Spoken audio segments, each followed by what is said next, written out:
కబీర్ దాస్ గారి జన్మరహస్యం ఎటువంటిదో బాబా గారు కూడా అటువంటి వారే.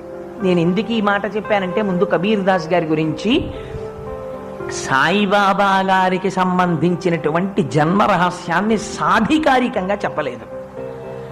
కొందరు పెద్దలు వ్యాఖ్యానం చేశారు.